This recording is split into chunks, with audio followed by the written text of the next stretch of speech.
مدد مانگتے ہیں، اس کا کیا مطلب؟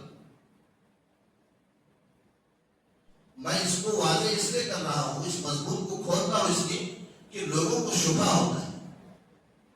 شبہات اور سوالات کو ختم کرنا چاہیے، بات کو کھولنا چاہیے اور بڑھیا سے سمجھانا چاہیے، اس کی کوشش ہونی چاہیے. قرآن تو یہ کہہ رہا ہے یہاں سورۃ الفاتحہ میں کہ ہم تجھی سے مدد مانگتے ہیں، لیکن دوسری جگہ پر قرآن کہتا ہے تعاونوا علی البر والتقوی، نیکی اور بھلائی کا کام اگر کہیں ہو رہا ہے تو تم ایک دوسرے کی مدد کرو. تو اب ایک بندہ دوسرے کی مدد کر رہا ہے، کوئی مدرسہ چلانا شروع کیا تو دوسرا چندہ دے کر اس کی مدد کر رہا ہے. مسجد کی تعمیر شروع ہوئی تو چندہ دے کر مسجد جو تعمیر کر رہا ہے اس کی مدد ہو رہی ہے. تو ایک جگہ تو قرآن یہ کہتا ہے کہ مدد صرف اللہ سے، اور دوسری جگہ قرآن کہتا ہے کہ جب نیکی اور بھلائی کا کام ہو تو تم آپس میں ایک دوسرے کی مدد کرو. تو اس کا مطلب یہ ہے کہ اس آیت میں یہ جو کہا جا رہا ہے کہ مدد صرف اللہ سے مانگو، یہ کوئی خاص مدد ہے. میں اس لیے کہہ رہا ہوں کہ جب یہ کہا جاتا ہے کہ اللہ ہی سے مدد مانگو تو سامنے والا بعض دفعہ جس کو بگاڑنا ہے کچھ، وہ سوال کر دیتا ہے کہ تم پھر گھر پر جا کر بیوی سے کھانا کیوں مانگتے ہو؟ یہ بھی تو مدد ہے.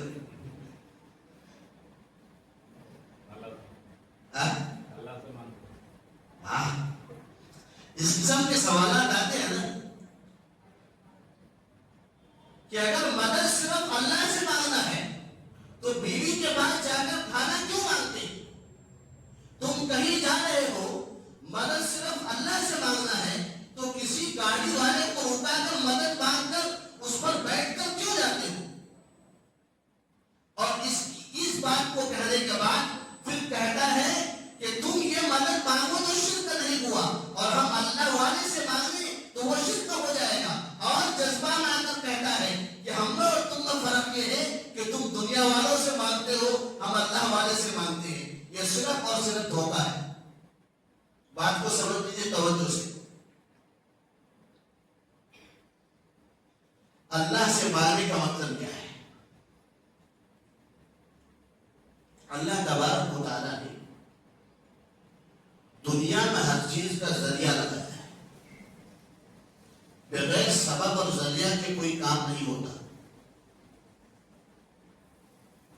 روزی دینے والا اللہ ہے، لیکن اللہ نے یہ تو کہا ہے نا کہ محنت کرو، کاروبار کرو، مزدوری کرو، کچھ بھی کرو. اس کے لیے حلال طلب کسب الحلال فریضۃ بعد الفرائض، رزق حلال کو تلاش کرنا یہ بھی ذمہ داری ہے. اللہ نے ہر چیز کو دنیا میں کسی نہ کسی ذریعہ کے ساتھ جوڑا ہے. تو وہ مدد جو کسی ذریعہ اور سبب کے درجے پر مانگا جائے وہ غلط نہیں ہے. جیسے اب گھر میں چاول آنے کا ذریعہ ہے کہ آپ چاول والے کو فون کرو یا دکان میں جاؤ، تو آپ دکان میں جا کر جو چاول دے رہے ہیں یا کہہ رہے ہیں کہ فلاں چیز دے دو تو آپ مدد مانگ رہے ہیں، پھر تو شرک ہو گیا. بھائی جو چیز اللہ جو چیز سبب کے درجے میں ہوتا ہے، اللہ نے جو ذریعہ لگایا ہے دنیا میں، ان ذریعہ کو استعمال کرنے کے لیے اگر آپ مدد مانگتے ہیں تو یہ مدد شرک نہیں ہے. بیوی سے یہ کہنا کہ کھانا نکال کر دو یہ شرک نہیں ہے. حضور صلی اللہ علیہ وسلم بھی گھر پر آتے اور کہتے کہ کھانا ہے.